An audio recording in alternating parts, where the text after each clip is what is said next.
Alors, comme si vous l'avez remarqué, ce qu'en non-philosophie on appelle le réel, ça reçoit en réalité des termes très différents. Allez. Des termes très différents. Le réel, quelqu'un m'a objecté, oh, c'est trop lacanien, trop Lacan. Pas du tout. Le réel, c'est... Allez. Le réel, c'est pas du tout spécialement lacanien. Tous les philosophes ont parlé du réel. Hegel, je dirais le premier, le plus grand des idéalistes, enfin l'idéalisme absolu, il lui faut ce qu'il cherche, c'est le réel, évidemment. Aucun philosophe n'oublierait de chercher le réel. Alors évidemment, il peut nommer le réel de manière différente. La plupart du temps, il est nommé par le terme d'être, évidemment. Alors, c'est ça qui va... Comme j'expliquerai dans la suite, il a fallu procéder à certains choix terminologiques. Et j'ai évacué le terme d'être. J'ai préféré dire le réel.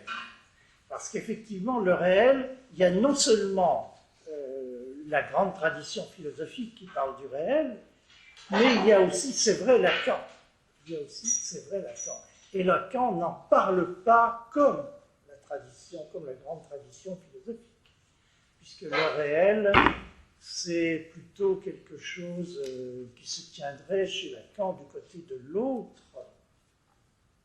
pas de l'autre symbolique, mais d'un autre, non pas plus autre que l'autre symbolique, mais d'un autre qui a ce pouvoir de faire hésiter la parole, de faire s'embarrasser la parole, de mettre le discours en aporie, en quelque sorte.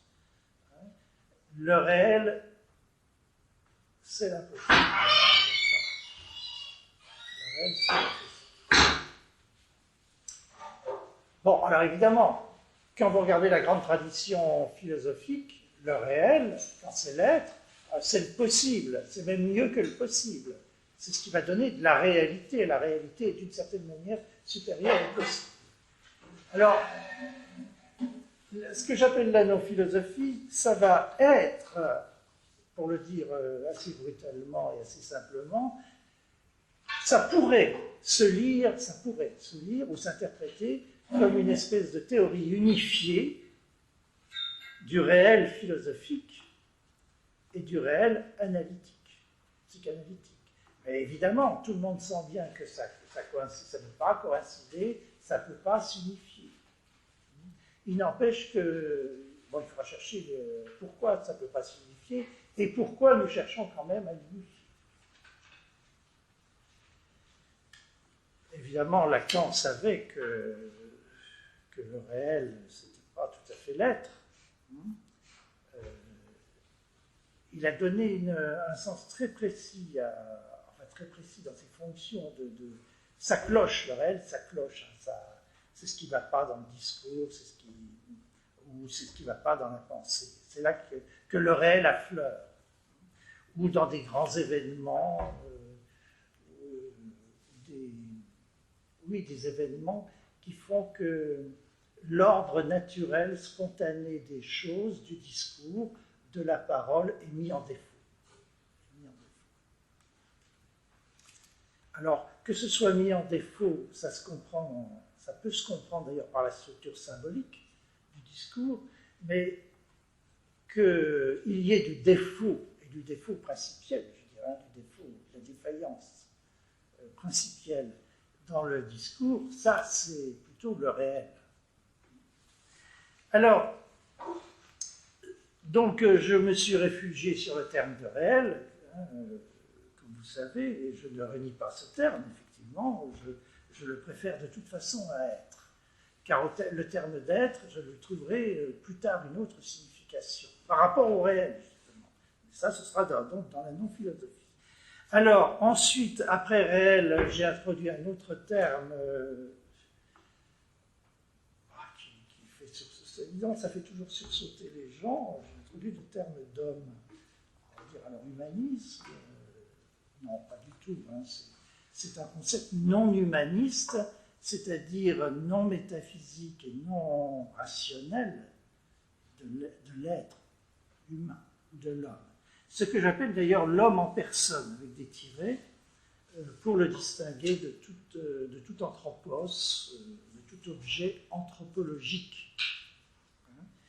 Donc je l'ai appelé aussi, serait l'homme en personne, alors ça a beaucoup d'effets, hein, ça a beaucoup d'effets éthiques évidemment, et d'effets voire politiques, d'effets défensifs sur les problèmes de la défense de l'homme, la défense de la victime par exemple. Je l'ai appelé surtout, serait l'immanence radicale, je l'ai défini par l'immanence radicale. Alors ce terme d'immanence radicale, au fond, il est très fondamental, mais on va dire tout à l'heure pourquoi il y a des termes plus fondamentaux que d'autres. En un sens, ils s'équivalent tous ces termes. Je les utilise tous pour désigner cette entité que l'on peut appeler le réel ou l'homme en personne. Mais vous verrez qu'il y a des termes plus fondamentaux que d'autres. Et évidemment, réel, identité, homme en personne, immanence radicale, c'est fondamental. De même, vécu radical, vécu, au sens du Erlebnis, husserlien, Erlebnis, Husserl a employé un terme neutre, le vécu. Donc le vécu, c'est pas la vie. C'est pas la vie. Il ne faut pas confondre le vécu et la vie. Le vécu, il a quelque chose de neutre, il a quelque chose de plus profond, de plus antérieur encore ou en deçà par rapport à la vie. Il est plus reculé dans l'homme, si je puis dire, dans l'être humain, que la vie. Et de même que, je dirais, il y a une immanence sans transcendance, un réel sans réalité, un homme sans sujet, il y a un vécu sans vie, il y a un vécu sans vie. Alors, ça ne veut pas dire qu'il n'y aura pas de la vie, parce que on en est qu'au début, on est tout à fait au début, mais il y aura un vécu sans vie. Donc, bon, puis il y a encore le terme, alors, qui est très métaphysique, le terme d'un. Mais alors, pour distinguer là aussi ce terme de son usage métaphysique, j'ai parlé d'un en un. Donc, le réel, l'un en un, l'identité en personne, on pourrait dire, l'homme en personne. Il m'arrive de dire le réel en personne pour le distinguer du réel ontologique, du réel de l'être. L'immanence radicale, or l'immanence, c'est pas la peine, si elle est radicale, c'est pas la peine de dire en personne. Ça va relativement dessous. Donc, globalement, cette instance, et je ne dis pas cette première instance, car justement, elle n'est pas première, mais cette instance, elle a plusieurs noms, elle est susceptible de recevoir plusieurs termes. Il y a une multiplicité des noms pour cette instance. Une multiplicité de noms pour l'un, pour le réel, pour... bon, l'un est en un. Mais si l'un est un... L'un, c'est l'un en un.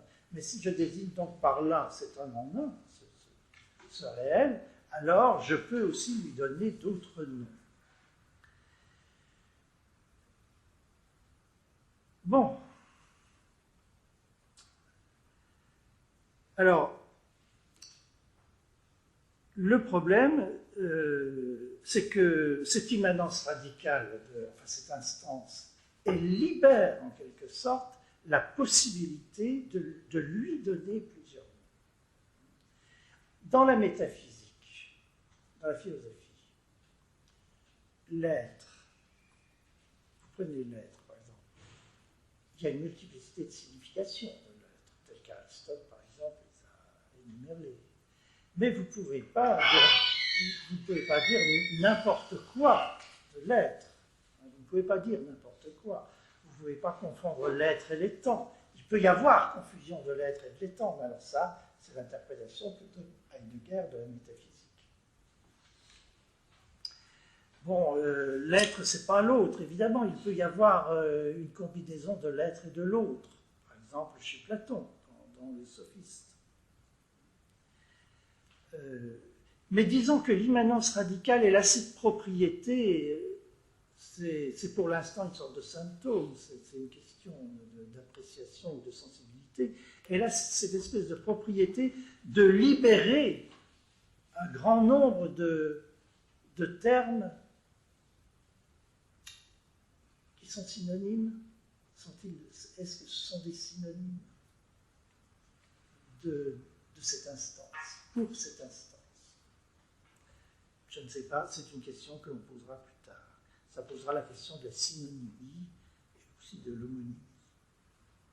Mais en tout cas, l'immanence radicale, elle libère une certaine multiplicité de noms. Alors je dis tout de suite que cette multiplicité, elle n'est pas infinie. Elle n'est pas infinie, on ne peut pas dire n'importe quoi à propos de cette instance. Non, je précise ça parce que je me suis posé la question, évidemment, est-ce qu'à propos de cette instance d'immanence radicale, qui n'est pas l'être, qui n'est pas l'autre, qui n'est même pas l'un métaphysique, mais qui est l'un en un, est-ce que tous les termes, sans exception, peuvent être dits? Bon, évidemment pas. Ça n'aurait aucun sens. Mais pourquoi tous, n'importe quel terme ne peut pas être dit? Ben, c'est tout simplement, d'après ce qu'on vient de dire tout à l'heure, c'est que la philosophie elle-même s'interdit de confondre tous les termes. Elle distingue des instances, elle distingue relativement bien, avec différentes nuances ou différences, l'être, l'autre, ou les grands genres, comme dit Platon, l'étant, etc. Et du coup, la non-philosophie ne peut pas faire n'importe quoi non plus. Pourquoi elle ne peut pas faire n'importe quoi? Parce que nous sommes liés, d'une certaine manière, à la philosophie. Qu'on le veuille ou non, notre stock terminologique, notre stock de vocabulaire est d'abord fini, enfin, il est fini, relativement fini, comme celui de la philosophie, et puis, certes, on va faire jouer autrement la multiplicité des équivalences ou la multiplicité possible des synonymes, mais ça ne va pas être un jeu infini. D'ailleurs, sinon, ce serait impensable, ce ne serait plus maîtrisable probablement par la pensée. Il y a une différence entre infini et le n'importe quoi. On peut ne pas tout dire et le dire infiniment. Ah oui. Oui, mais j'entendais l'infini au sens banal, quantitatif. Oui. Oui, et même le tout est fini aussi, d'une certaine manière. C'est peut-être pas seulement le fait de la philosophie qui rend cette impossibilité de dire n'importe quoi. C'est peut-être aussi, on va appeler une pratique en rigueur. C'est le fait que la non-philosophie se veut rigoureuse dans la pratique, et donc que les choses ont une cause. Mais justement, la rigueur de la non-philosophie, c'est de tenir compte de la philosophie. C'est, entre autres choses, de tenir compte sans être de la philosophie, elle tient compte. La philosophie elle-même pourrait parfaitement dire n'importe quoi. Ça, je ne sais pas. Hein. Je ne crois pas. Bien qu'elle ait n'importe quoi au sens où elle a déjà un fond mythologique, mythique en tout cas, mais n'importe quoi, qu'est-ce que ça veut dire n'importe quoi justement? Il y a ce que j'appelle un sémantisme philosophique fondamental. On doit dire, c'est le problème des grands transcendantaux, on doit utiliser certains termes.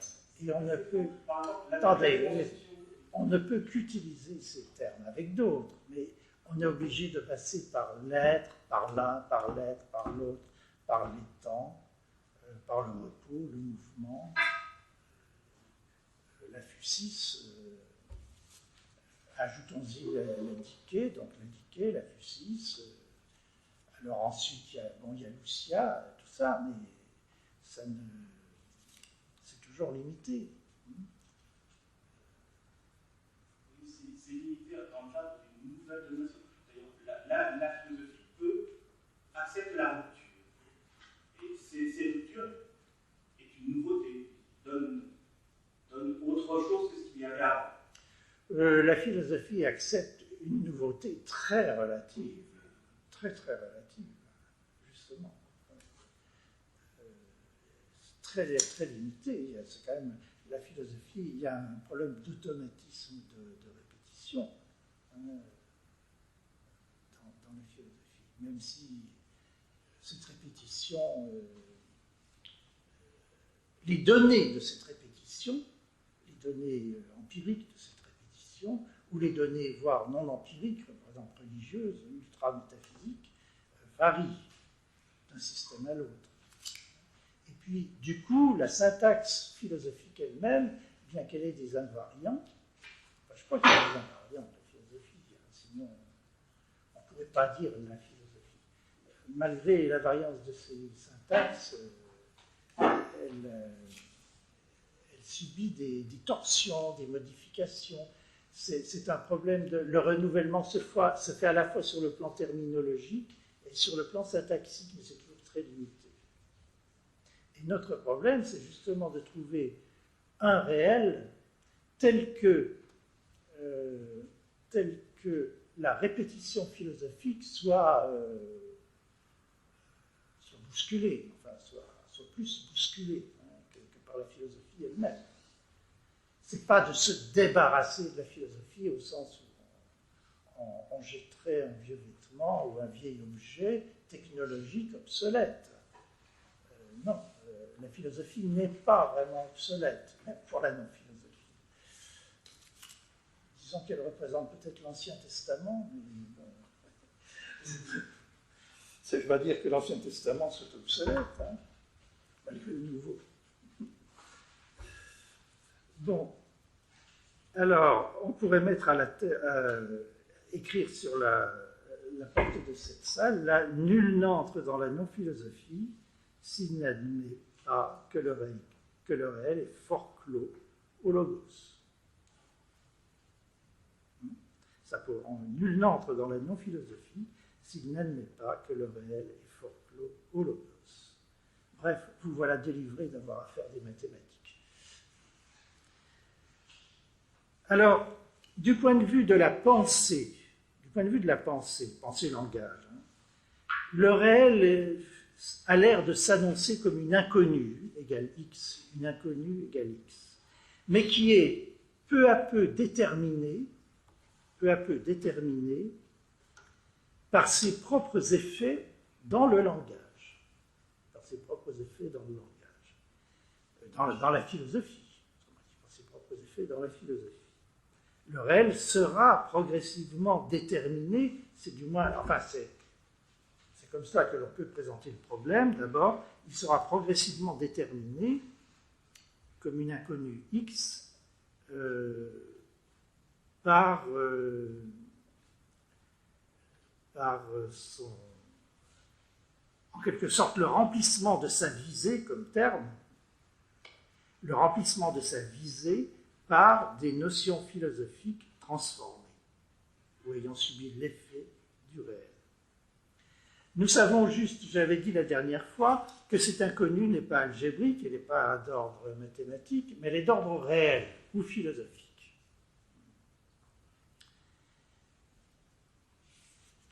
Bon, nous savons ensuite que cet inconnu est radical, elle n'est pas absolue.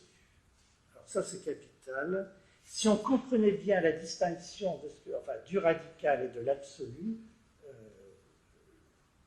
on comprendrait, j'ose pas dire, on n'aurait pas une vision de la non-philosophie, mais on comprendrait vraiment tous les enjeux.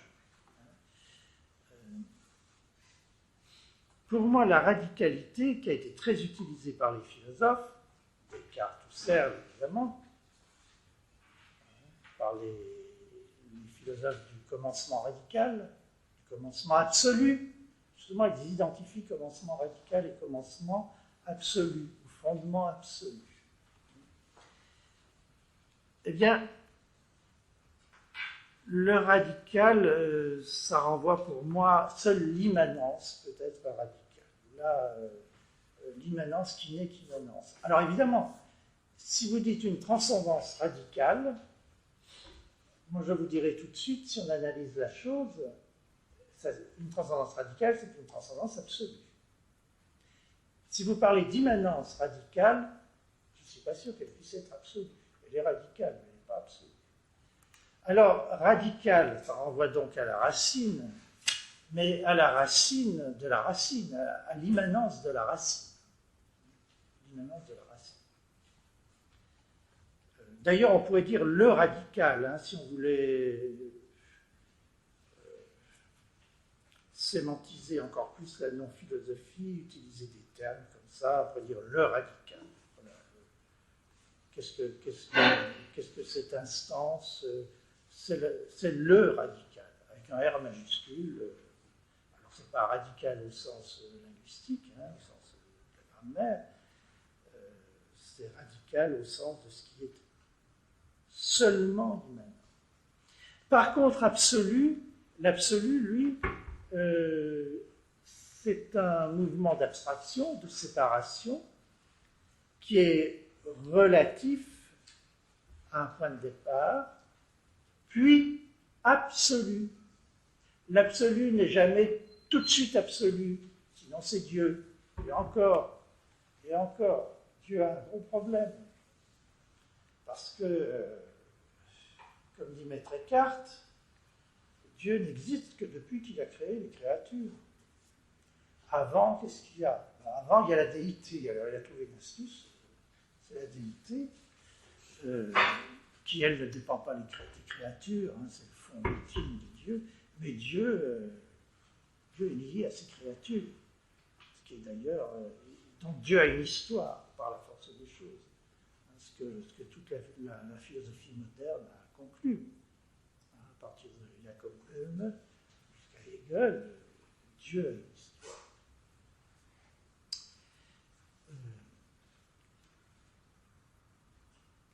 Bon, alors, la déité, on pourrait dire, elle est radicale et absolue chez Maître Eckhart. Mais Dieu, lui, c'est un absolu. C'est-à-dire, il est relatif à ses créatures, il s'est autonomisé par rapport à elles, où il pose son absolu, il pose son être comme absous de l'expérience, absous des créatures.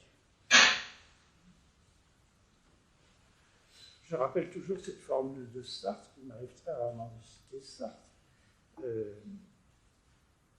L'absolu est toujours relatif absolu. L'absolu est toujours relatif absolu.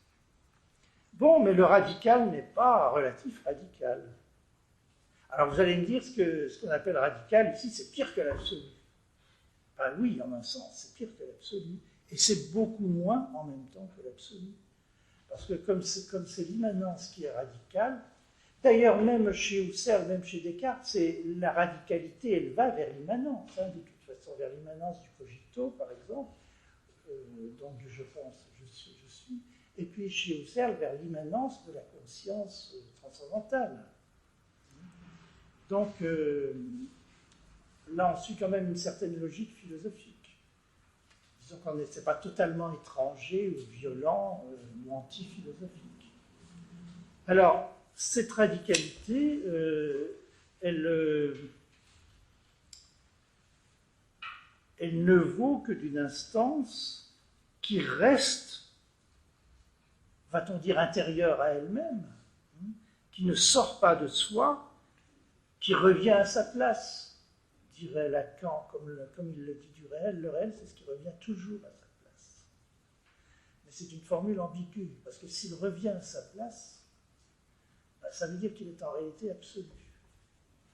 Parce qu'il a quitté sa place. Et on est obligé de supposer qu'il a quitté sa place.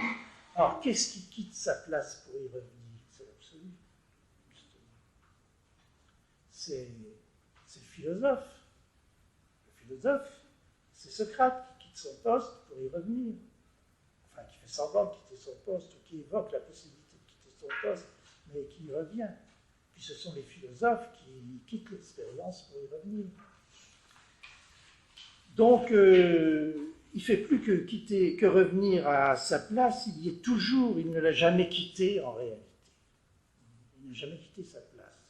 Et alors, évidemment, s'il n'a jamais quitté sa place, ça pose tout de suite un énorme problème. Est-ce qu'il a une place? Est-ce que cette instance a une place? Est-ce qu'elle a un lieu qu'elle pourrait quitter pour y revenir? Ben non.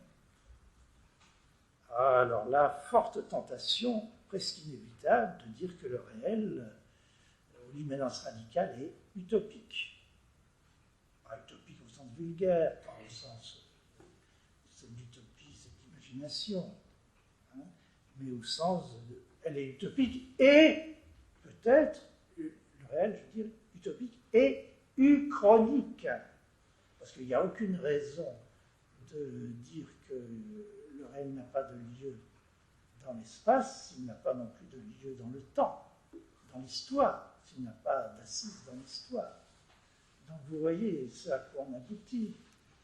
Le réel, quoi, il a quelque chose d'éternel. Alors là, on est pris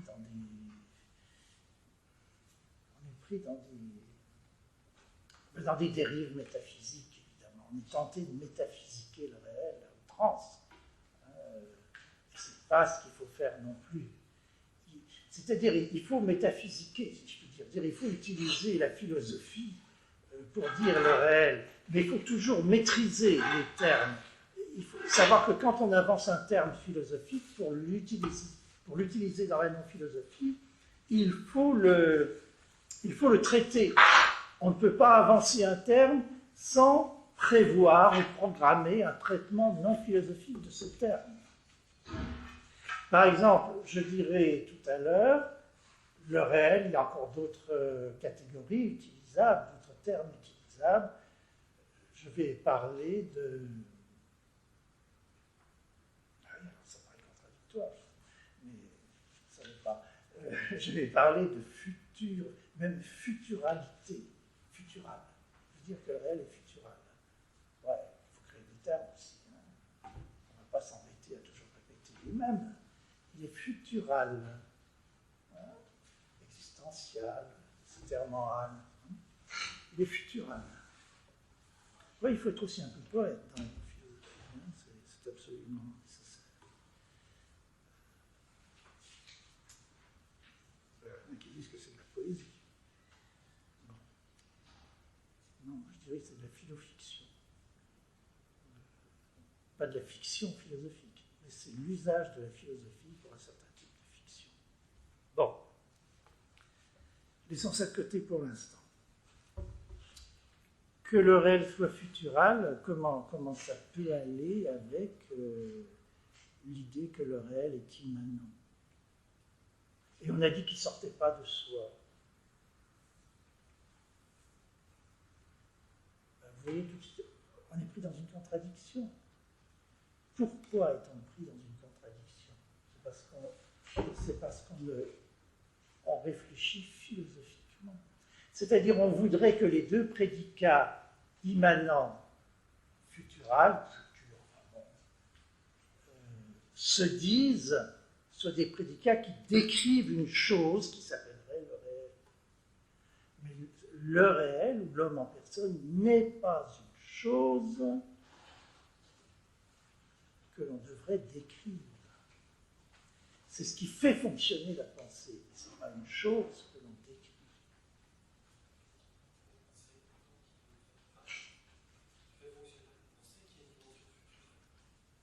Qui?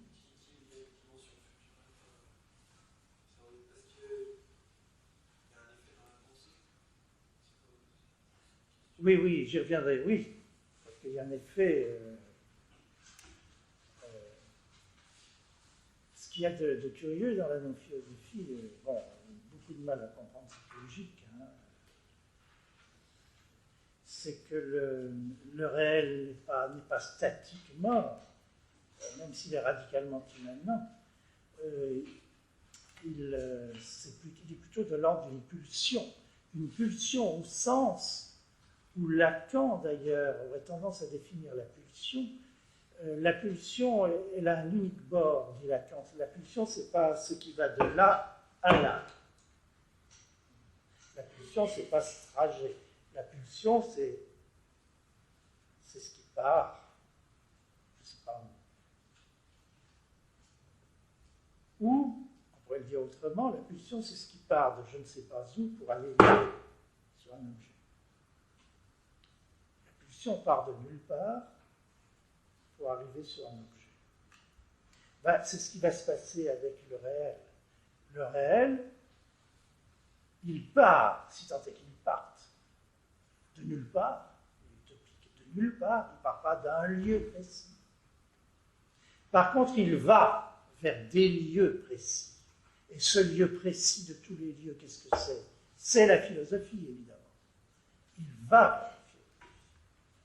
C'est pourquoi j'ai toujours dit, en anthropologisant un peu la chose, enfin, en mettant un peu d'heidegerianisme dans le discours, l'homme est vraiment jeté au monde. Mais attention, il est jeté au monde, il n'est que jeté vers le monde. Il est jeté d'où, on ne sait pas. C'est pire que chez Heidegger, il n'est pas jeté. Il n'est pas jeté par l'angoisse. L'être jeté au monde n'est pas un existentiel. Enfin,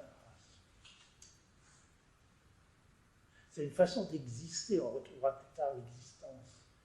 Mais il y a quelque chose de plus profond que l'existence, et ce n'est pas l'essence là, mais ce qui est plus profond que l'existence, c'est le réel, justement.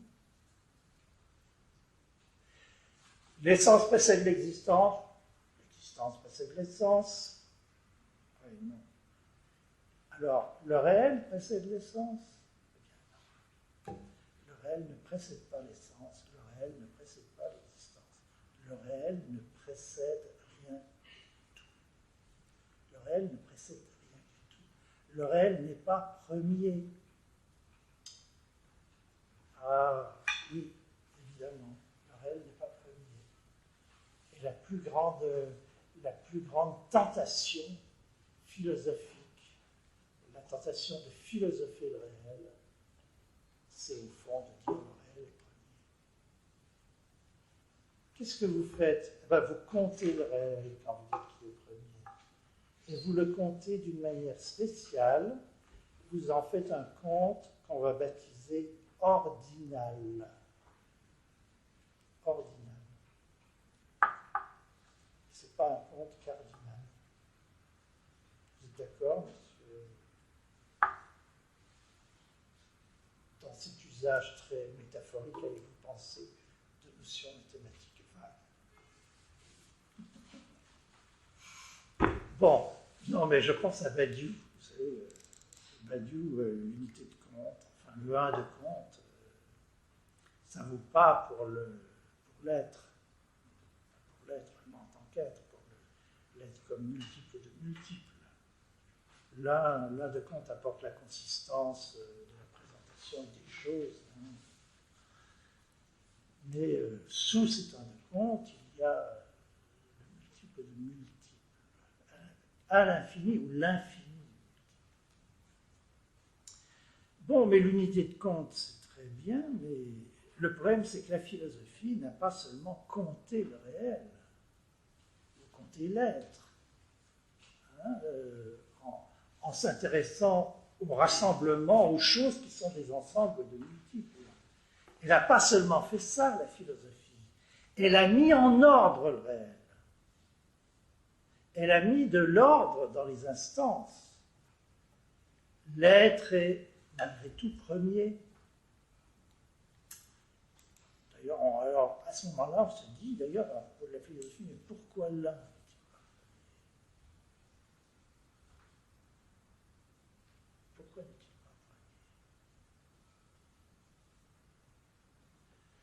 je ne sais pas si Heidegger se pose réellement ce problème.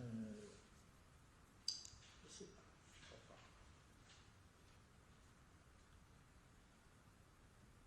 Il voit bien que on et n, l'étant et l'un, ça vient ensemble, comme il dit, à l'aurore de la pensée, mais ce qui pour lui est à la fois premier et fondamental, c'est l'être. Et on peut dire que toute la philosophie, finalement, est une ontologie. Enfin, une ontologie. Bon, il y a plusieurs sens. Une ontologie, il y a le sens de Badiou, évidemment, à propos des mathématiques. Bon, ça, c'est une position matérialiste particulière. Mais la grande tradition, pour la grande tradition idéaliste, on peut dire que toute la philosophie est quand même massivement une ontologie. Même si on distingue justement des instances à l'intérieur de l'ontologie. En tout cas, la philosophie a compté de deux manières différentes le réel, ou ce qui lui sert de réel. Elle l'a compté numériquement, elle l'a compté de manière ordinale, en y mettant un ordre au sens plus général du terme. Il y a les choses premières, il y a les choses secondes. Il y a la philosophie première, évidemment, la philosophie a prima, et la philosophie seconde. Et ça va jusqu'à un texte de Derrida qui s'appelle Première, seconde. C'est sur Condillac, c'est sur l'archéologie de la frivolité, un texte qui est paru dans une collection de poches, donc sur Condillac, seconde, première.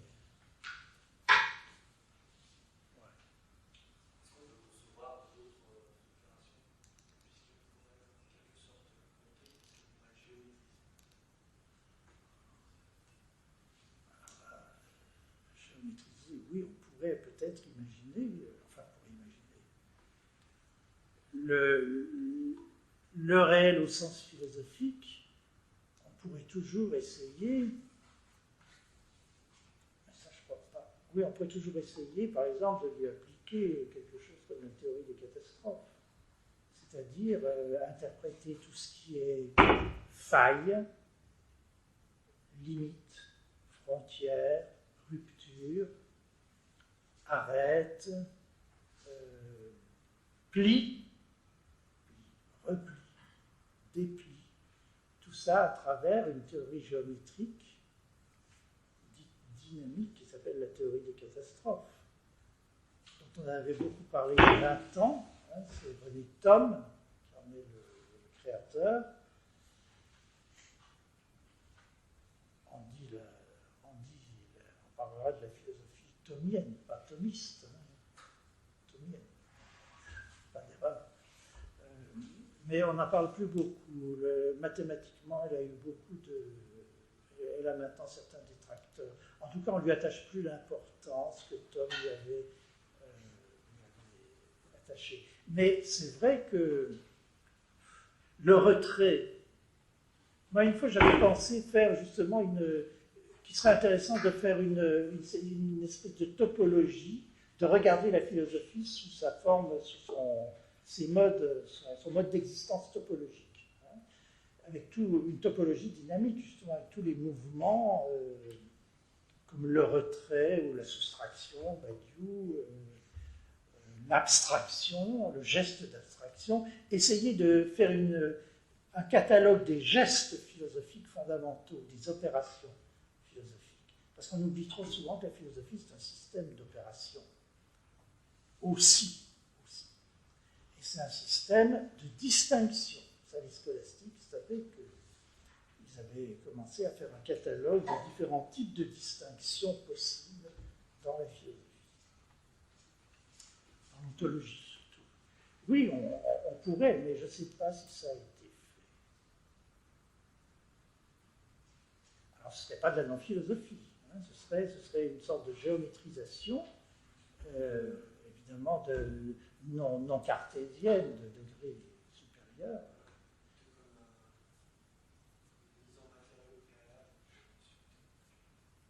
pour ensuite quelque chose comme la non-philosophie. Si vous parlez de matériaux préalables, ça m'oriente vers ça. Mais... oui. Difficile, mais peut-être, c'est possible. Mais qu'est-ce que ça veut dire? Alors une non-géométrie, une non-géométrie de la philosophie. C'est un vaste programme. Enfin, vous avez des perspectives infinies de travail. Ouais, je ne sais pas. On trouverait beaucoup d'éléments en ce sens-là chez Lacan, chez Deleuze, évidemment, très peu chez Derrida, parce que Derrida, topologie, il ne veut pas trop. Chez Heidegger, chez Nietzsche aussi.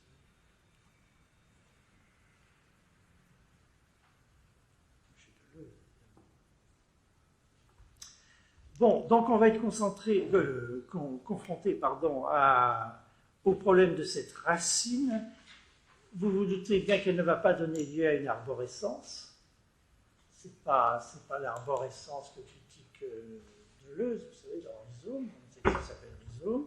Ce ne sera donc pas une arborescence, mais la racine va rester en elle-même, en quelque sorte, en elle-même. C'est-à-dire on va supposer que la racine, vous l'avez dit la dernière fois, ni elle ne s'envole dans l'élément aérien et céleste, ni par le biais des feuilles, etc. Elle ne devient pas un végétal de la pensée, ce n'est pas une pensée végétale, pas un arbre de la pensée, ni elle n'entretient des relations avec le sol. Comme s'il y avait un sol plus originel que la racine. C'est la thèse de Heidegger, ça. Il y a un sol plus originel encore que la racine. Puisque le problème que soulève au début de question 1 Heidegger à propos de l'arbre de la philosophie de Descartes, c'est que Descartes ne se serait pas posé, évidemment, il y a des présuppositions, il ne se serait pas posé le problème du nourrissage de la racine par le sol. Il donne les racines comme ça. Alors nous aussi, on a l'air de se donner les racines comme ça. Mais, avec une sérieuse nuance, c'est que la racine, nous posons qu'elle va dépendre d'elle-même. Elle a une sorte, non pas d'intériorité, justement, c'est pas un intérieur fermé à l'extériorité, c'est ce qu'on va dire, c'est une immanence que l'on va essayer de définir par une série d'axiomes qui vont poser le problème du langage, justement, et des termes qu'on utilise à propos de cette instance ou de cette racine. Comment décrire la racine en tant qu'elle est sans les feuilles, sans le sol, mais avec des choses qui sont les feuilles, qui sont le sol. Voilà. On va poser un problème d'arboriculture aux philosophes. Comment décrire la racine qui est sans les feuilles et sans le sol à partir des feuilles et du sol? C'est le problème qu'on a posé tout à l'heure. On peut pas utiliser, le réel est fort clos au langage, mais on est obligé de lui parler.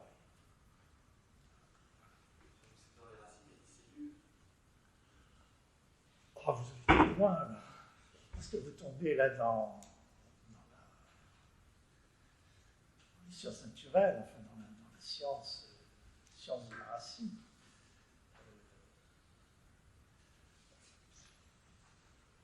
La racine, telle que je l'entends, elle ne peut pas avoir de cellule. C'est la cellule elle-même.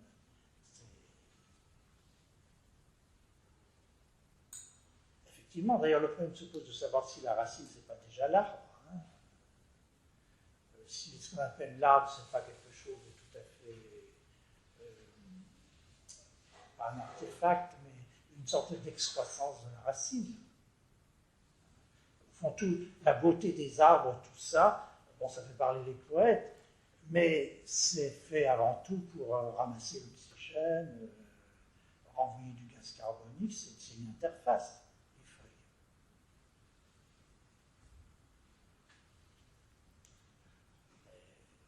L'essentiel, c'est la racine. Il y a même, je crois, des spécialistes, un grand spécialiste en des arbres, comment il s'appelle, Allais, je crois,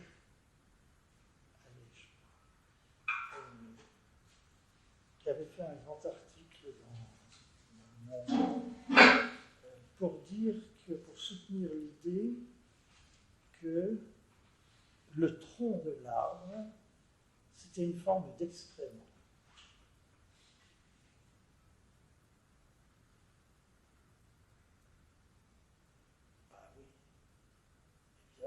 C'est l'excrément, c'est l'ensemble des excréments de l'arbre. Vous voyez à quoi tiennent vos meubles. Ah oui, c'est ce qui est absorbé par les feuilles, tout ça, ou bien par la racine, c'est le dépôt, le tronc, c'est le dépôt de tout ça. Ça sécrète quelque chose, ou ça excrète quelque chose. L'arbre, c'est un tas de feuilles sur son excrément. Hein? Bon, enfin. Ouais. Si on avait une métaphore de Descartes sur son arbre, on peut considérer que les termes de la non-philosophie puissent être ses racines.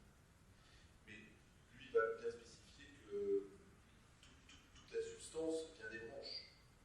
En fait, il va déterminer les différentes sciences dans les branches.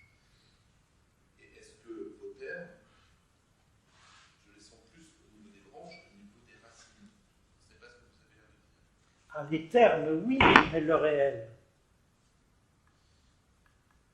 Les termes ne sont pas le réel. Tout notre problème, c'est de savoir comment utiliser les termes ou les symboles. On va dire, il faut distinguer termes et symboles d'ailleurs, hein, pour plus de clarté analytique.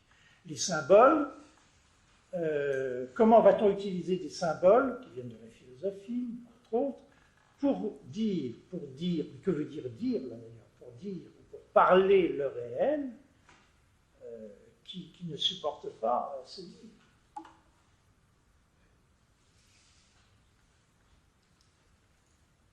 Oui, les termes alors au sens du matériel philosophique que l'on va utiliser, du matériel de symbole que l'on va utiliser pour dire la racine.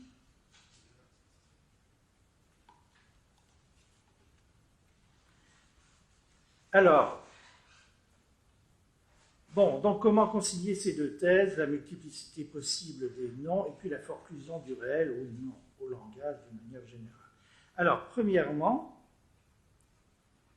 le réel est séparé du langage philosophique, du logos, comme usage du langage naturel.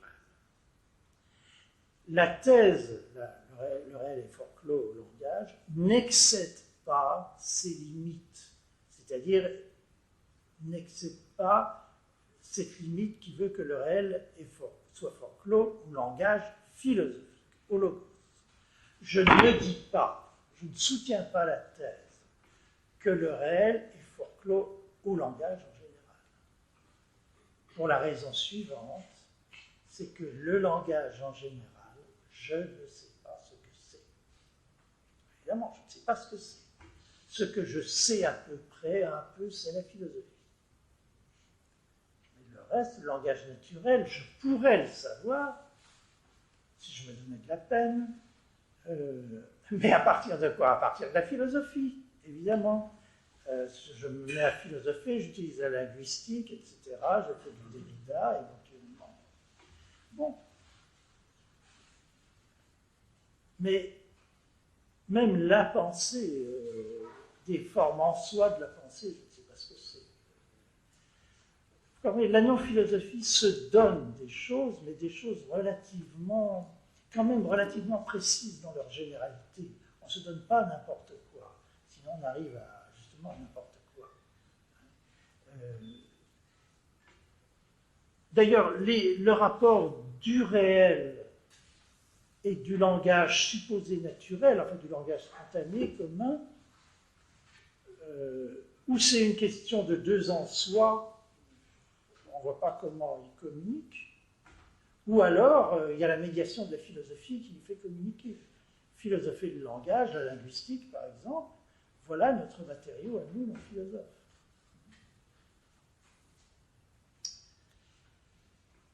Bon. Deuxièmement, le réel est séparé radicalement, c'est-à-dire en vertu de sa seule et propre immanence. Ce mode d'être séparé, je ne dis pas la séparation, je dis l'être séparé du réel, n'a rien d'une transcendance dans son usage philosophique. Parce que ça va avoir quelque chose à voir avec de la transcendance, c'est être séparé de l'immanence. Mais ce ne sera pas une transcendance telle que donnée par la philosophie, puisque cette transcendance, elle sera déterminée par l'immanence radicale. L'idée de transcendance en général, vous pouvez la penser à partir de la philosophie, de la théologie. Alors la transcendance, comme dit Heidegger, c'est de l'auto-transcendance.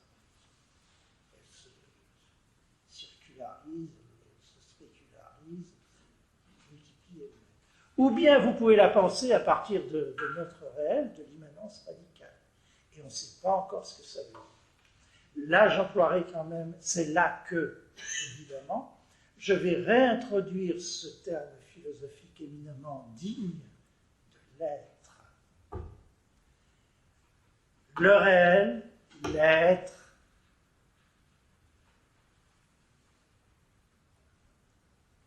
il y aura une troisième instance qui sera le sujet. Oui, l'être, parce que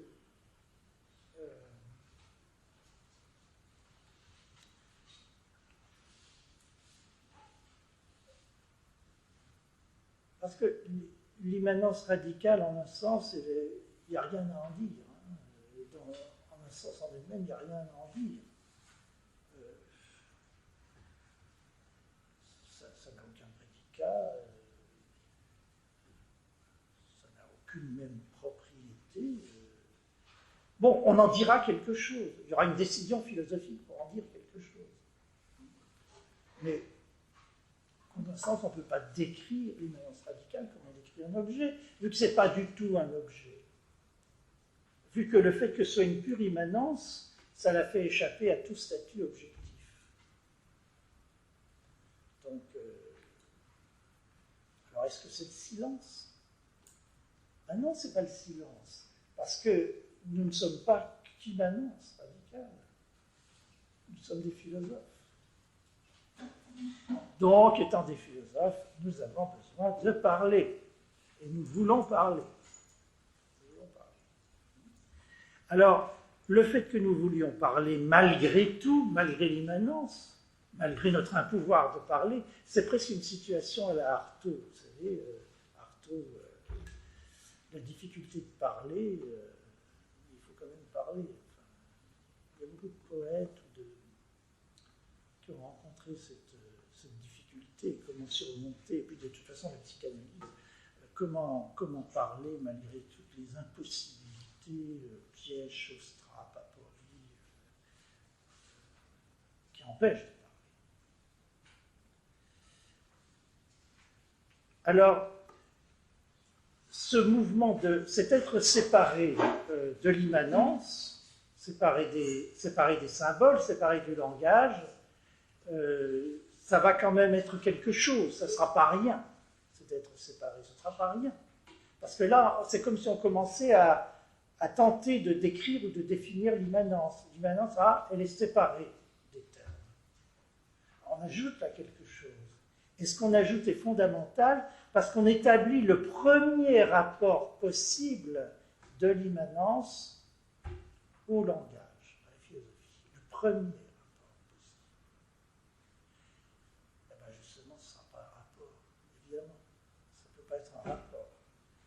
Si c'est un rapport, c'est-à-dire que l'immanence est un terme, terme de départ, et la philosophie un autre terme de départ. Mais l'immanence n'est pas un terme de départ.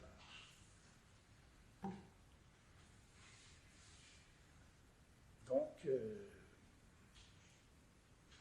sera pas un rapport.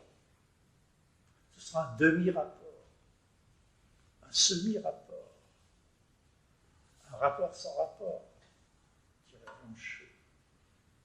Bon, peut-être une nuance un peu différente.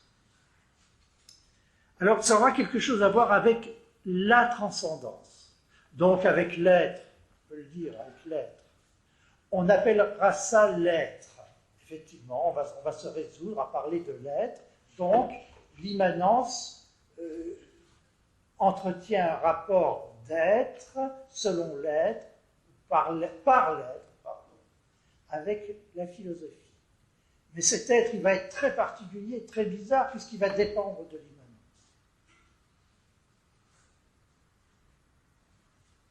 Et là, bon, j'avance des pions, déjà long, toujours de la même manière, comme en avançant des pierres dans le gué d'une rivière, sans toujours donner des explications, mais il y a là cet être qui s'ouvre, qui vient, qui émerge de l'immanence.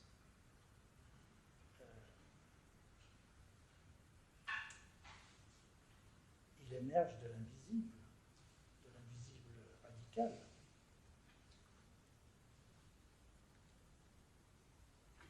Il émerge de l'invisible radical, de l'inobjectif. De l'inobjectif radical. Alors, est-ce qu'il émerge lui-même comme objet? Est-ce qu'il émerge éventuellement comme un objet, enfin, comme celui-ci, comme les objets, ou même est-ce qu'il émerge comme le tout des choses, hein? Nous avons une idée, bon, il y a les choses, les étangs, puis nous imaginons qu'il y a le tout des choses. C'est même pas du Heidegger, ça, hein? C'est encore très extérieur par rapport à Heidegger. Mais est-ce qu'on émerge est-ce que l'être, le premier rapport au langage, va émerger de l'immanence, de l'invisible radical, ouf, comme ça, comme le monde. Non. Ça, ce serait de la création théologique, en quelque sorte. Voilà, on crée l'invisible. Alors, on risque d'être en pleine théologie, effectivement, l'invisible, donc Dieu, apparemment, l'invisible crée les choses. L'être, ce sera peut-être déjà du visible, nécessairement. Ce sera déjà quelque chose qui aura des traits du visible. Mais les traits du visible, tels qu'ils viennent de l'invisible. Les traits d'une première présence, entre guillemets, beaucoup de guillemets, comme dirait Derrida, beaucoup de guillemets, d'une présence, d'une présentation qui vient de l'imprésentable ou de l'imprésenté. C'est l'invisible.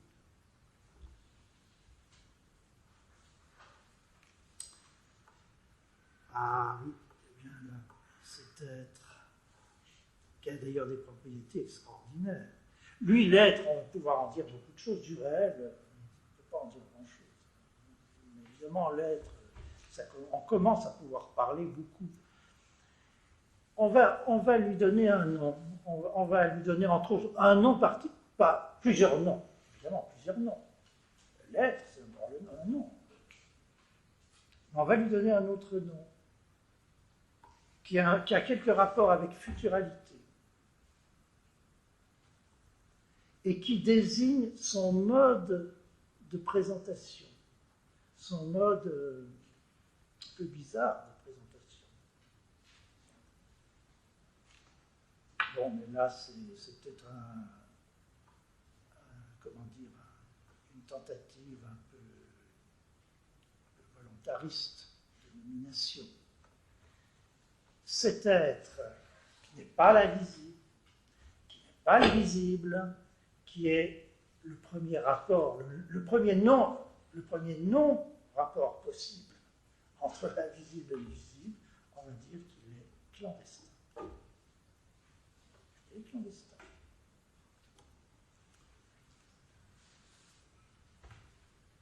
La clandestinité de l'être.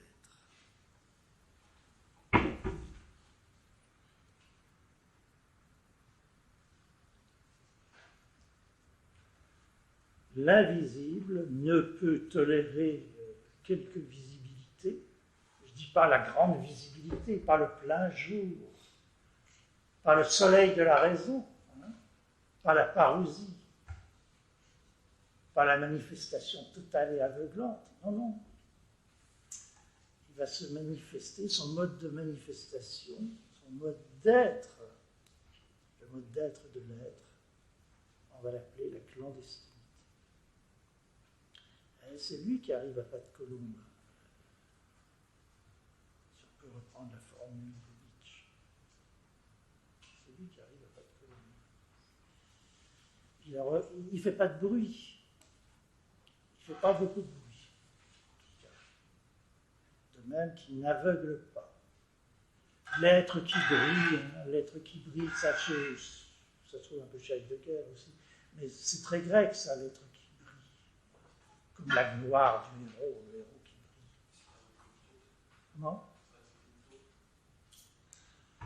Ah, là, ça me gêne. J'aime pas ces comparaisons avec les animaux. Enfin, j'aime pas les comparaisons avec les animaux. Alors, moi, je ne m'orienterai pas vers l'idée d'un espion. À une taupe. Ah, la taupe hégélienne, une souterraine. Oui, c'est pas le souterrain. Enfin, non, parce que l'idée du souterrain, non, alors, il faut bien voir, il y a une grande différence entre les gestes philosophiques et le geste ici non philosophique. Tous les gestes non philosophiques semblent d'une certaine manière recouvrir des gestes philosophiques. Après tout, bon, il y a l'invisible dont j'ai parlé, l'immanence radicale, l'invisible, bon, ça peut être l'invisibilité du bien ou de Dieu, ça pourrait. L'être, la demi-manifestation de l'être, ça pourrait être la manifestation souterraine, la taupe, ou quelque chose de Nietzschéen aussi. Peut-être les usines à idéal de Nietzsche, ou des formes d'inconscient. Oui, des formes d'inconscient, oui, je suis prêt à utiliser le terme inconscient, mais bon, à condition de le traiter, justement, de prévoir un programme de traitement. Mais en réalité, ce n'est pas du tout le même geste. La philosophie part de ce qui est donné, pleinement donné. Et elle recule dans les souterrains de pensée. Elle recule dans les strates inférieures, elle recule dans le fondement, elle recule dans la fondation. Elle creuse, le philosophe creuse, parce que le philosophe aime les cavernes. Et il veut trouver une autre caverne derrière la première caverne. Quitte à croire qu'au bout des cavernes, il y aura le grand soleil. Enfin, bon, ça, certains philosophes sont des néo-platoniciens tardifs, on veut aller dans ce sens-là. Non, non, c'est pas un retrait, c'est pas une soustraction, c'est pas une abstraction, c'est pas une fuite. Tout le geste non philosophique combine plutôt quelque chose comme une, je ne sais pas dire une montée, parce que là ça va paraître du sous-Platon, du Platon, mais combine un aller depuis le nulle part de l'immanence vers du semi-visible,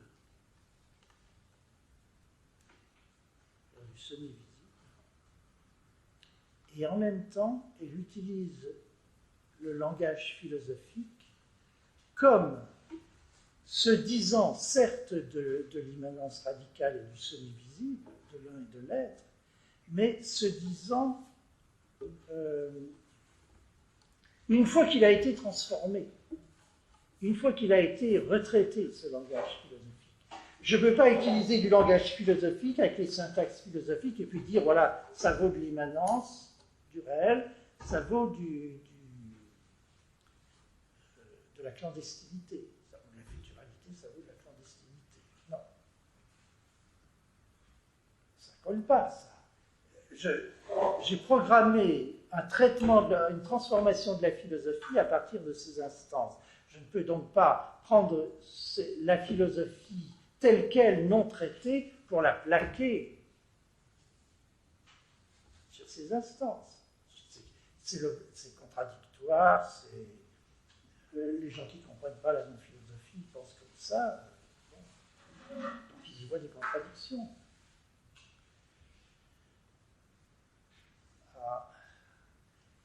Il y a quelque chose de positif, pas un devenir, bien qu'on pourrait parler de devenir de l'immanence, mais je ne parlerai pas d'un devenir de l'immanence. Il y a quelque chose qui vient, il y a quelque chose de futur, justement, dans l'immanence, ou de futural, plus exactement. Il y a donc quelque chose qui se produit, un agir,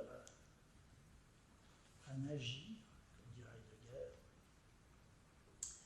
de l'immanence. Alors, cet agir de l'immanence, avec cette idée de futuralité, évidemment, ça nous entraîne vers une vision très différente de la philosophie, parce que c'est quelque chose qui vient. L'immanence, c'est quelque chose qui vient à la philosophie. Ce n'est pas quelque chose qui vient de la philosophie. Même si ça vient aussi de la philosophie, au sens où on utilise du langage philosophique. Mais je ne peux transformer le langage philosophique que parce que je viens d'ailleurs, c'est-à-dire de nulle part. De nulle part. Que parce que j'utopise la philosophie. Je ne peux l'utiliser, la philosophie, que parce que je l'utopise. Mais je ne commence pas par me donner la philosophie pour la maltraiter, comme font les philosophes, excusez-moi. Les philosophes ne cessent de maltraiter la philosophie. Ils tranchent, ils taillent, ils coupent dedans, ils excluent, ils divisent. Humour de bouche. Humour de bouche. Il y en a un qui fait ça admirablement, maintenant c'est Badiou. Ça très bien. Mais bon, c'est pas le style de notre philosophie.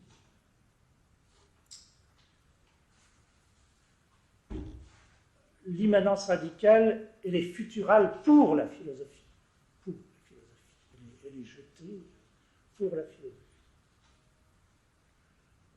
Traduit autrement, c'est-à-dire l'homme en personne est jeté pour la philosophie. Mais bon, on est sur cette donc, quel est ce mouvement ou ce jet?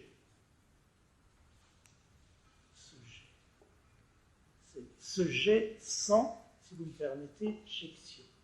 Ce jet sans jection. Car ça n'est pas une opération. C'est l'immanence elle-même qui n'est pas opératoire, qui a un agir immanent. Un jet sans jection. Ce jet sans jection, c'est l'être. Le premier rapport à la philosophie. Ce qu'on a appelé clandestinité.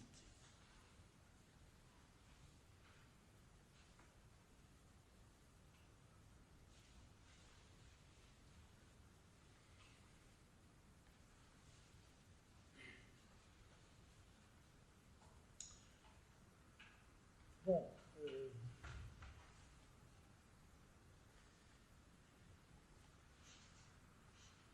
Donc, il y a un problème d'ordre, pas au sens philosophique, d'ordre de la pensée et du langage. il faut distinguer, mais les deux choses, l'une détermine l'autre.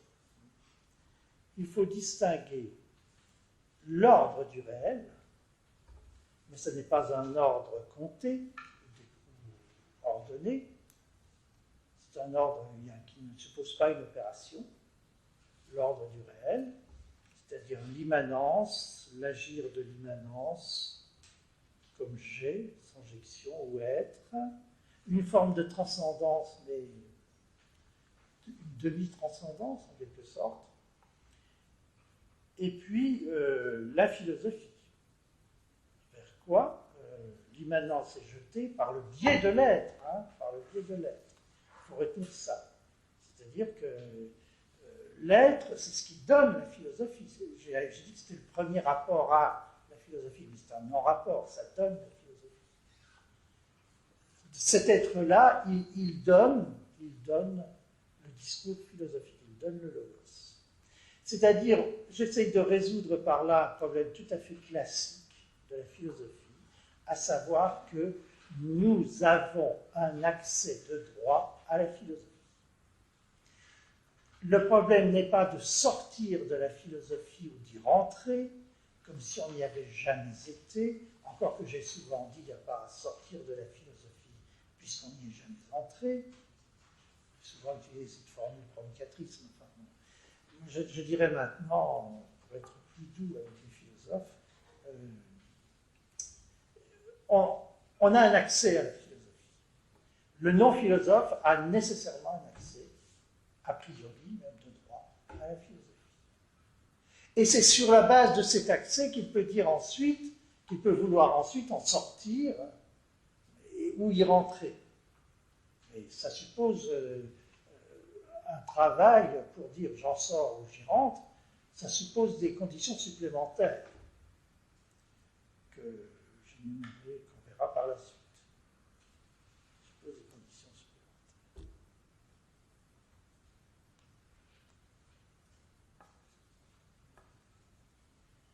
Donc, il y a l'ordre du réel, qui n'est pas vraiment un ordre, parce que l'immanence radicale, qui est séparée de la philosophie, elle nous donne, par le biais de l'être, la philosophie. Je dis bien par le biais. Ce terme de biais, ce sera très intéressant, parce que ça veut dire que l'immanence a une sorte d'organone, qui est l'être. L'immanence radicale a une sorte d'organone qui est l'être. Un organone ou un moyen, est-ce un moyen d'existence pour le réel, pour l'immanence? Oui, d'une certaine manière, un moyen d'existence. Ah, Marx. Là, Marx est grand et inévitable. Comme dit Marx, et les philosophes se préoccupaient un peu des moyens d'existence. Parce que les philosophes ne se préoccupent guère des moyens d'existence.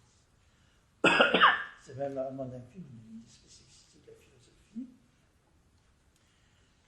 Le tout se préoccupe du tout, prend en souci les temps en son entier. Quand vous avez dit ça, vous ne vous préoccupez pas des moyens d'existence. Bon, vous pouvez le faire indirectement, évidemment, vous finissez toujours par le faire, parce qu'il faut bien que le philosophe ait des moyens de penser le tout, les temps en son entier. Donc, il doit se casser la tête pour savoir quelle catégorie utiliser, etc. Il doit se mettre au travail, s'il veut prendre en souci les temps en son entier. Mais il a posé le problème de telle sorte, les temps en son entier, il soucie les temps en son entier, que les moyens d'existence, c'est quelque chose qui viendra tout à fait après. Et qui sera nécessairement secondaire par rapport au tout. Tandis que le marxisme, soit qu'il pose l'homme, soit qu'il pose l'homme,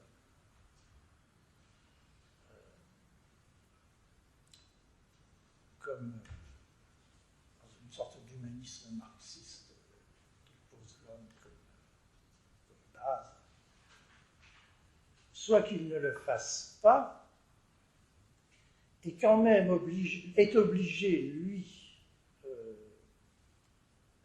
d'examiner très vite, de poser dans la structure même de la réalité ou du réel, et du rapport du réel à l'idéologie, et pas seulement à l'idéologie, mais à la vie concrète, il est obligé de poser le problème des moyens d'existence.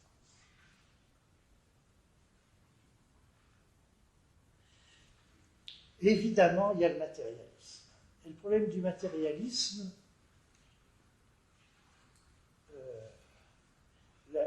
la grande thèse matérialiste,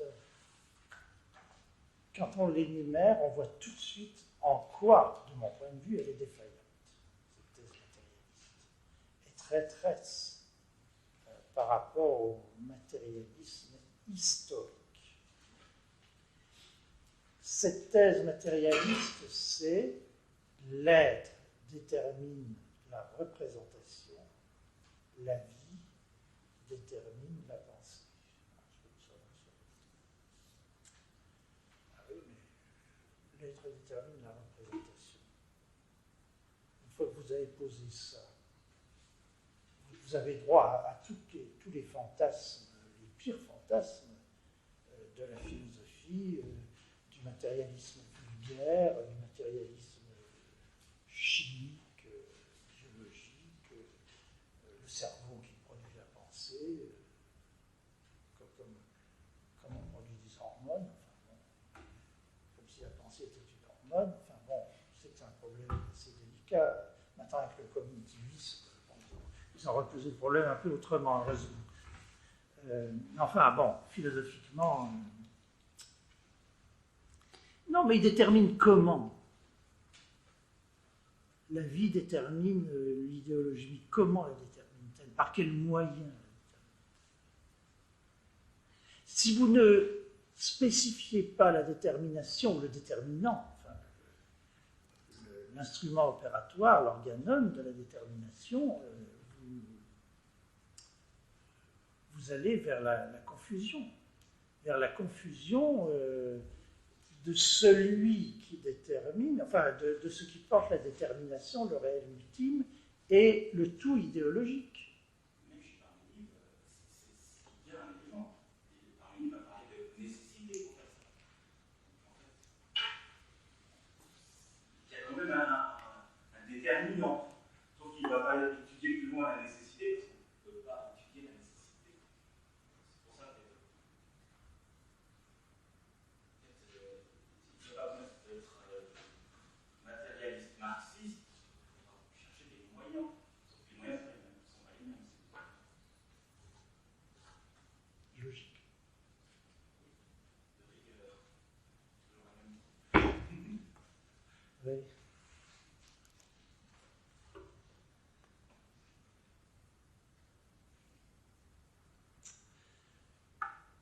Oui, non, je me pose le problème. Moi, je crois que le matérialisme, la non-philosophie est assez proche d'un matérialisme, hein, mais elle n'est pas matérialiste. Bon, il pose qu'il y a un réel qui est déterminant de la pensée, tout en étant forclos à cette pensée, et qui est déterminant de cette pensée parce qu'il y est forclos, d'ailleurs, on verra ça plus tard. Justement, parce qu'il y est forclos. Mais il y a quelque chose il y a une circularité trop simple dans le matérialisme. Je regarde par exemple Badiou.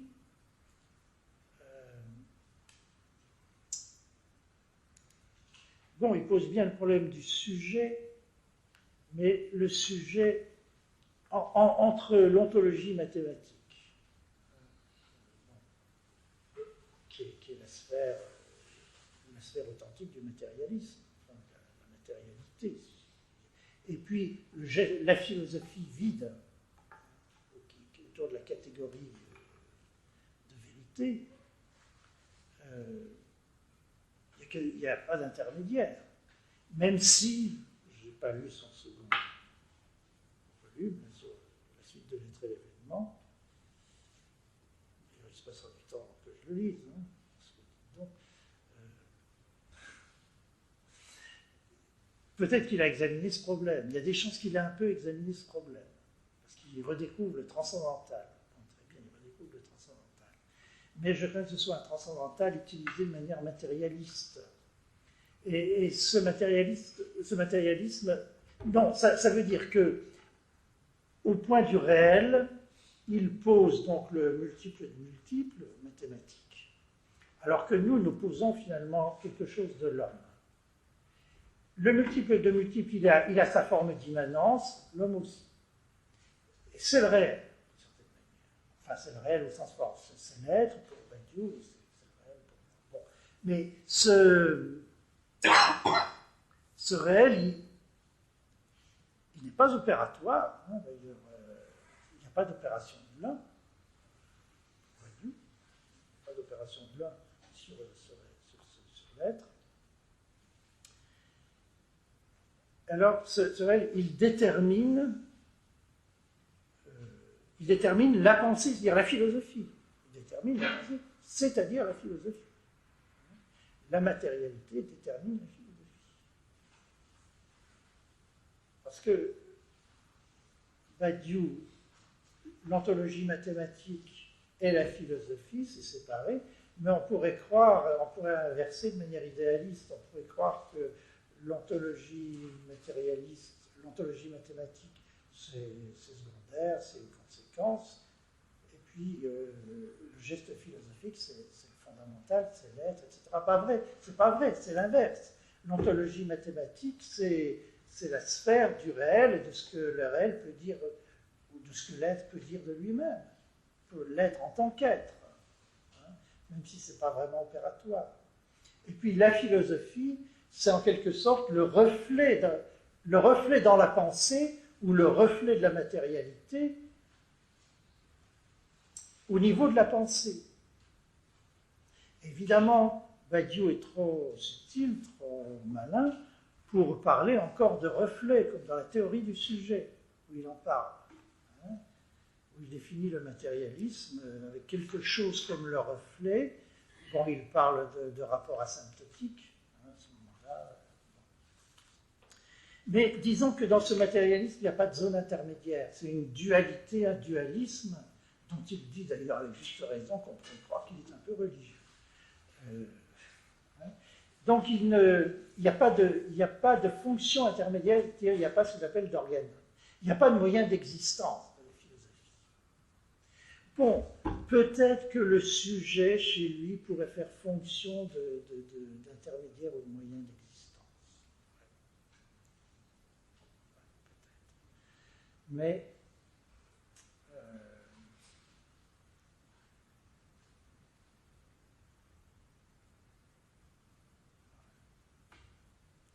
pas très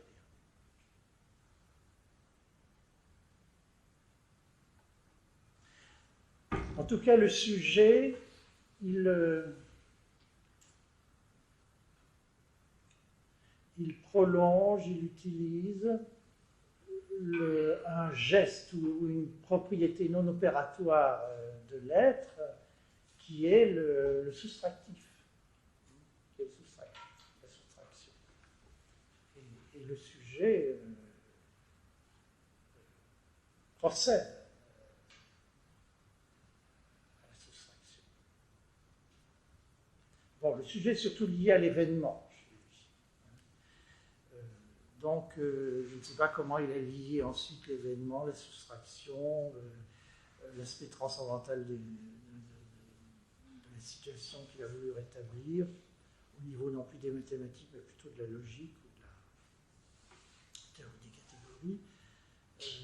Mais le matérialisme dialectique a beaucoup de mal à imaginer quelque chose comme un organon et des moyens d'existence, qui pour Marx sont fondamentaux. À mon avis, pour le matérialisme historique, et pour la théorie de l'homme de Marx, que ce soit de l'homme au sens empirique, comme simple support des structures, au sens Althusser, ou que ce soit l'homme comme force organique de travail, il faut une théorie de cette force, une théorie de la force de travail ou de la force de pensée.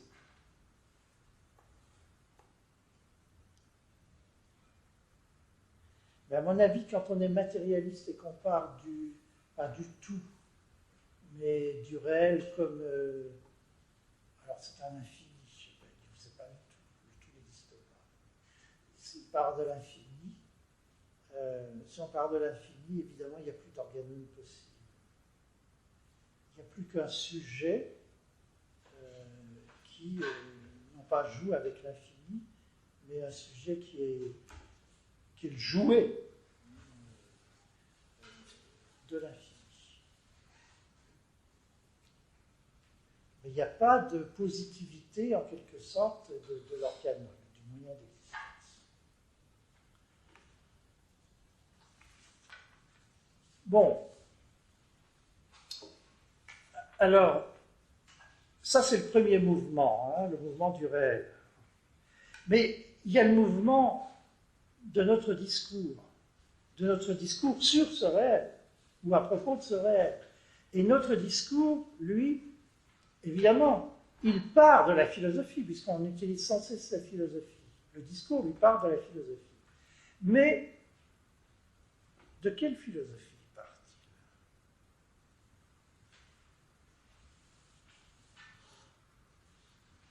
Parce qu'on s'aperçoit là, est-ce qu'on part de la philosophie telle qu'elle est donnée, telle qu'elle se donne, ou est-ce qu'on part de la philosophie telle qu'elle est donnée dans le premier non-rapport du réel à la philosophie?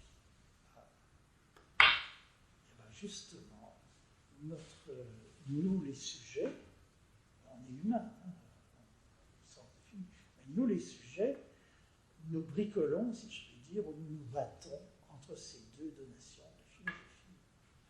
La philosophie nous est donnée en soi, pour soi, comme suffisante.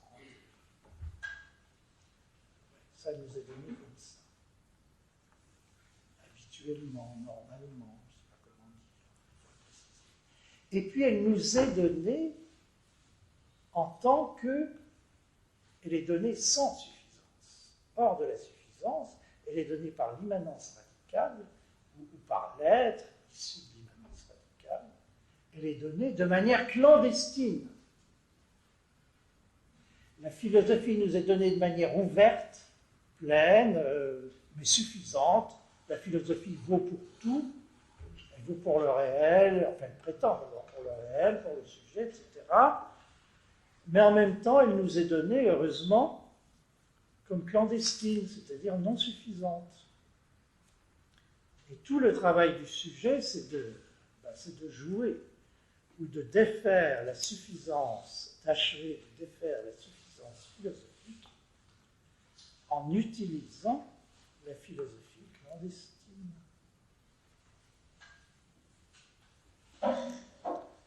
Alors, sommes-nous des terroristes?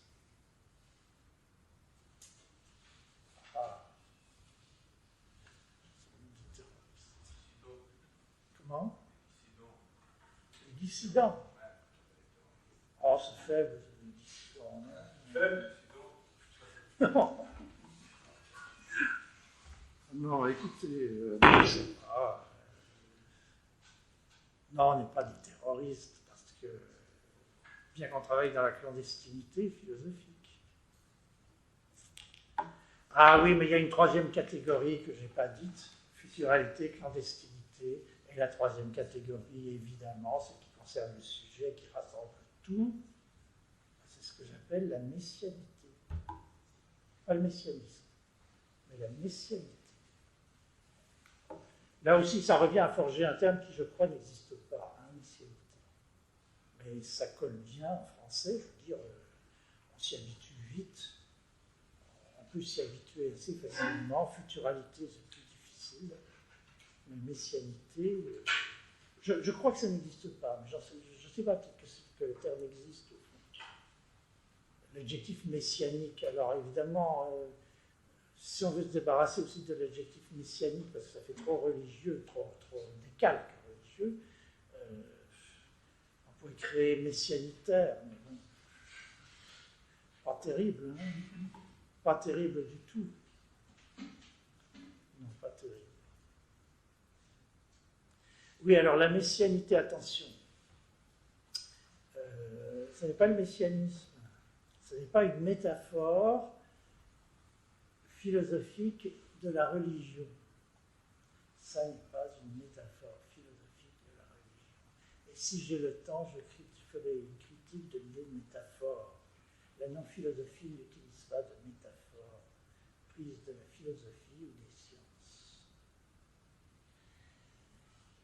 Et parce qu'elle propose un traitement, non pas transcendant, métaphorique, mais un traitement immanent des termes philosophiques. La non-philosophie n'est pas un métalangage de la philosophie, une métaphore. C'est une non-philosophie, ou une philosophie immanente, complètement immanente. Pardon? Enfant? Enfant. Pas métal, mais en. En transport. Le transport, mais de où à où c'est? Ah, enfant. Je comprends. Mais il y a l'amphore, le vase grec. Ah oui, bon. Ah oui, amphore, pas mal. Pas mal. Voilà.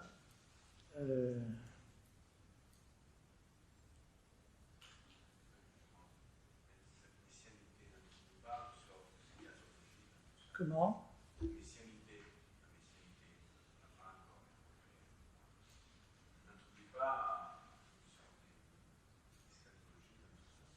L'eschatologie. Ah, mais oui. Simplement, ce ne sera pas la même libération que celle prévue par les religions, que celle prévue par les philosophies, parce que les philosophies prévoient un programme aussi, une certaine émancipation, le terme des aliénations, etc., de l'homme.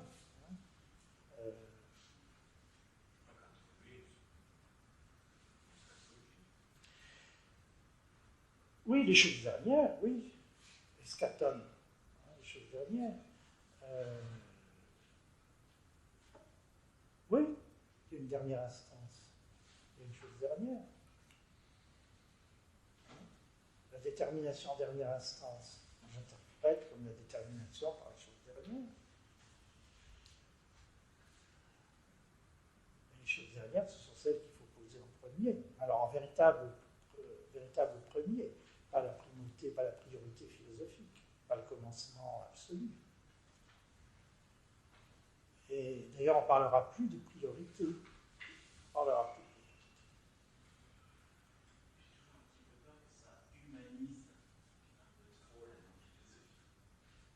Écoutez, ça humanise, oui, mais les risques sont infinis.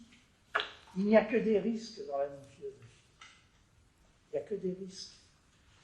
Le philosophe est là et il peut sans cesse dire vous humanisez, vous matérialisez, vous réalisez, vous êtes un idéaliste, un réaliste, un matérialiste, un humaniste. C'est du zen, c'est du spinozisme, c'est du paraménide, c'est du tout. C'est, à mon avis, l'intérêt de la non-philosophie, c'est que c'est d'une certaine manière un écran blanc sur lequel se projette la philosophie. Enfin, c'est une façon de parler, ça c'est une métaphore.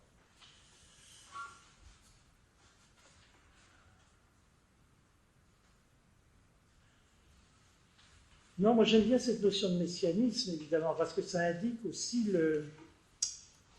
que l'immanence, elle dessine, c'est une puissance, une potentialité de futur, une futuralité, mais qui n'est pas dirigée sur un objectif ou une chose particulière. C'est dirigé sur la philosophie, mais pour la philosophie, là, c'est la chose la plus universelle que nous puissions poser. Quand même un certain accent sur l'autre étranger. Oui, écoutez, il y a toute une théorie de l'étranger dans la non-philosophie. Hein, je m'étonne toujours qu'on s'en étonne pas, mais enfin bon, c'est surtout, je dirais, une théorie de l'étranger. Ah ouais. Mais c'est l'homme qui est l'étranger. l'homme et l'étranger qui vient. Pas besoin d'aller à Hélé, l'étranger d'Hélé, c'est pour la philosophie. C'est l'homme qui vient comme étranger. Pour un peu bouleverser ou embêter la philosophie.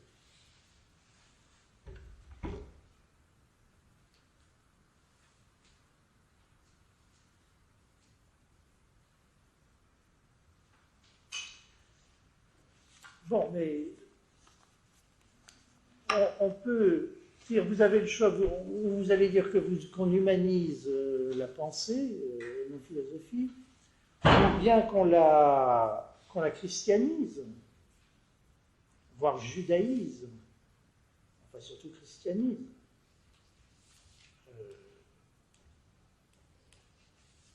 Mais souvenez-vous de ce qu'on a dit, je crois que c'est dans la première séance, sur l'analyse de la philosophie. Moi, je crois qu'il faut distinguer entre ce qui est spécifiquement philosophique, ce que j'appelle l'organon philosophique, et puis sa tête religieuse et on va dire ses pieds scientifiques. En tout cas, entre l'hyper-réalité, au-dessus du philosophique, qui est divin et théologique, avec des mélanges de frontières, évidemment, c'est très confus, et l'hypophilosophie, la science est autre chose, des phénomènes. Hypotranscendantal, plus exactement, et hyper-transcendantal. Parce que pour moi, l'organon, il est essentiellement transcendantal. L'organon philosophique. De la philosophie. Bon. Et puis, il y a ces deux extrémités. Et il faut compter avec l'extrémité religieuse en particulier. Il y a les matérialistes, ils s'intéressent aux mathématiques, aux sciences, etc. Alors, ils s'intéressent très peu à la religion, où ils pensent que, comme Badiou, ça n'existe pas. Ça n'existe pas. C'est une très belle simplicité. Ça n'existe pas. C'est de l'athéisme. À mon avis, c'est de l'athéisme assez primaire. La religion, ça existe au minimum à l'état de fantasme, d'imaginaire. Et l'imaginaire, c'est très matériel, ça fait vivre l'imaginaire, enfin. Il y a plusieurs degrés de croyance dans la religion. Il n'y a qu'à voir toutes les enquêtes actuelles sur l'état du catholicisme en France.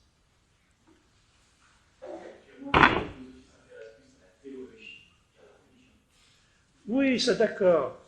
Oui, non, mais la théologie, c'est justement un mixte. C'est une reprise philosophique de motifs religieux. C'est une absorption, une tentative de rationalisation philosophique.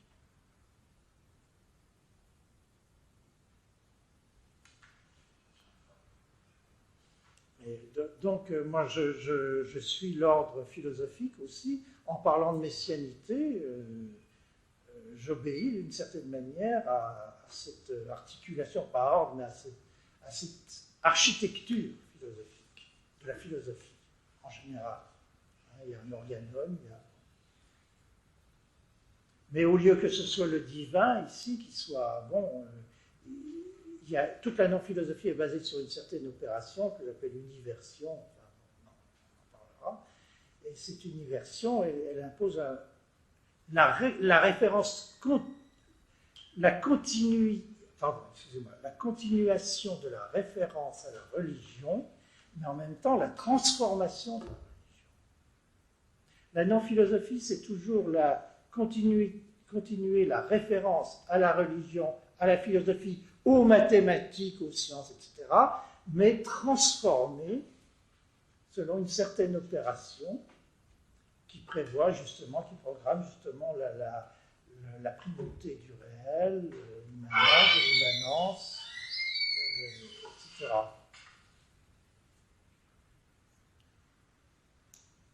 Bon.